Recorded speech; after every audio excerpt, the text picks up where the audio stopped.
Peace deal कराने में Pakistan fail हो गया है। अब जिनपिंग सामने आ गए हैं और चीन ने एटलीस्ट 4 ऐसे फॉर्मूले सामने रखे हैं जिससे सुलह हो सकती है। पाकिस्तान, इस्लामाबाद में ये बात हुई, 21 घंटे तक बातचीत चली और उसके बाद जो नतीजा रहा वो असफल रहा। तो आखिरकार चीन कौन सा ये 4 फॉर्मूला रख रहा है जिस युद्ध से सब परेशान है, वो फॉर्मूला अगर अपनाया जाए तो सुलह हो सकती है। चलिए इस वीडियो में हम यही समझते हैं। नमस्कार, आप देख रहे हैं न्यूज़ 18 का डिजिटल प्लेटफॉर्म। मैं हूं आपके साथ श्रुति श्रीवास्तव। शी जिनपिंग ने स्थायी शांति पर जोर दिया है। इसके लिए उन्होंने किसी भी देश पर हमला न करने की बात कही है। जिनपिंग ने खाड़ी देशों की संप्रभुता की रक्षा की भी मांग की है। इतना ही नहीं, जिनपिंग ने कहा कि ईरान की सरकार को स्वीकार करना होगा, तभी बात बन सकती है। और ईरान जंग में पहली बार जिनपिंग के में कोई बयान दिया है। विस्तार से समझते हैं। ईरान और अमेरिका जंग में पहली बार चीन के राष्ट्रपति शी जिनपिंग ने सार्वजनिक टिप्पणी की है। यूएई के क्राउन प्रिंस से मुलाकात के दरमियान जिनपिंग ने मध्य पूर्व में शांति समझौता कराने में रचनात्मक भूमिका निभाने की बात कही। जिनपिंग का यह बयान ऐसे वक्त में सामने आया है जब ईरान और अमेरिका के बीच सीज फायर कराने में पाकिस्तान और तुर्की फेल साबित हुआ है। समाचार एजेंसी शिन्हुआ के मुताबिक जिनपिंग ने समझौते का 4 फॉर्मूला रखा है। चीन के राष्ट्रपति का मानना है कि इसी से खाड़ी में शांति आएगी, बाकी सब बातें धीरे धीरे होती रहेंगी। जिनपिंग ने कहा कि संवाद के जरिए ही शांति आ सकती है। वहीं जिनपिंग ने जो सुलह का फॉर्मूला सुझाया है वो ये है। पहला, अपने भाषण में शी जिनपिंग ने जंगल राज का जिक्र किया। उन्होंने कहा कि दुनिया दोबारा जंगल राज की तरफ नहीं लौट सकती। ताकतवर देशों को संयम बरतना चाहिए। जिनपिंग ने किसी भी तरह के हमलों को तुरंत रोकने की अपील की। दूसरा, जिनपिंग ने कहा कि ईरान की सरकार को स्वीकार करना होगा, तभी समाधान निकलेगा।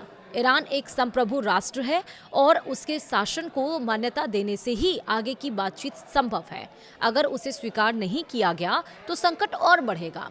तीसरा, सुलह के फॉर्मूले के तहत जिनपिंग ने कहा कि खाड़ी देशों को एक दूसरे पर हमला नहीं करना चाहिए और न ही हमले की किसी साजिश में शामिल होना चाहिए। ऐसा करने से स्थिति और बिगड़ सकती है। वहीं चौथा, जिनपिंग ने स्थायी शांति पर जोर दिया। उनके अनुसार संवाद बढ़ाने की जरूरत है ताकि समस्या का समाधान निकले। दबाव डालकर शांति नहीं लाई जा सकती है। तो ये 4 फॉर्मूला जिनपिंग की तरफ से सुझाए गए। वहीं आखिरकार जिनपिंग का बयान जो अभी तक शांत था, यूएई से मुलाकात के बाद क्यों अहम माना जा रहा है? जंग के बीच पहली बार जिनपिंग ने ईरान और अमेरिका को लेकर कोई बयान दिया है। चीन को ईरान का करीबी देश माना जाता है। अमेरिकी प्रतिबंध के बावजूद चीन ईरान से तेल खरीदता है। वहीं मई के मध्य में अमेरिकी राष्ट्रपति डोनाल्ड ट्रंप का चीन दौरा प्रस्तावित है। ऐसे में जिनपिंग की यह पहल काफ़ी अहम है। पिछली बार चीन के कहने पर ही ईरान वार्ता के लिए तैयार हुआ था और इसके बाद पाकिस्तान की राजधानी इस्लामाबाद में एक बैठक आयोजित की गई थी। हालांकि इस बैठक में शांति समझौते को लेकर बात नहीं बन पाई थी, लेकिन अब 4 फॉर्मूला चीन की तरफ से समझाया गया है, जिसमें साफ तौर पर यह बताया जा रहा है कि ईरान की शर्तों को मानना होगा। दोनों देश पहली बार जंगल राज की तरफ हम मूव नहीं कर सकते। दशकों पुराना जो चल रहा था, जो शक्तिशाली देश हैं उन्हें संयम बरतना चाहिए। दोनों खाड़ी देशों को आपस में युद्ध नहीं करना चाहिए। और सबसे अहम बात चीन इसलिए कर रहा है क्योंकि इस्लामाबाद में जो 21 घंटे बातचीत चली, उसके बाद से यही सब पूरी दुनिया की नज़रें टिकी हुई थी कि सीज फायर के बाद ये युद्ध रुकेगा। लेकिन 21 घंटे के बाद भी आप सोचिए कि कोई नतीजा नहीं निकला। और सबसे ज़्यादा टेंशन वाला पॉइंट जो बना वो स्ट्रेट ऑफ हॉर्मुज बना। अमेरिका का बयान इस पर आ गया कि स्ट्रेट ऑफ हॉर्मुज पर अब जो समय दिया गया था वो समय सीमा खत्म हो चुकी है। अब नाकेबंदी की जाएगी और अमेरिकी सैनिक वहां पर डिप्यूट कर दिए। अमेरिकी जो सैनिक हैं, जो नेवी है, वो वहां से देख रही है कि कौन से जहाज जा रहे हैं। अगर ईरान वहां पे टोल टैक्स ले रहा है तो वो भी जहाज को ना देने दिया जाए। ये सारी निगरानी अब अमेरिका कर रहा है।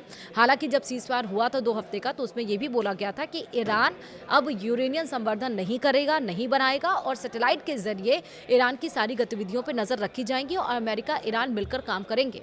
लेकिन ये सारी चीजें एक तरफ हो जाती हैं जब इजराइल लेबनान पर लगातार हमले करता है, दक्षिण लेबनान पर हमले जारी रखता है और इसमें ईरान ये कहता है कि ये सीज़ फायर का उल्लंघन है, हमले के बाद बातचीत अगर करने की बात कही जा रही है तो वो धोखा है और लेबनान का साथ हम नहीं छोड़ सकते, लेबनान पर हमले बंद किए जाने चाहिए।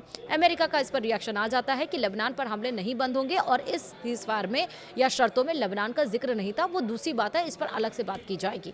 लेकिन 4 फॉर्मूला जो चीन की तरफ से सुझाया गया है, चीन के ही कहने पर ईरान तैयार हुआ था बातचीत करने के लिए। क्या इन 4 फॉर्मूलों को अब अमेरिका, इजराइल और ईरान मानेगा, ये देखने वाली बात जरूर होगी। फिलहाल वीडियो में इतना ही। नमस्कार।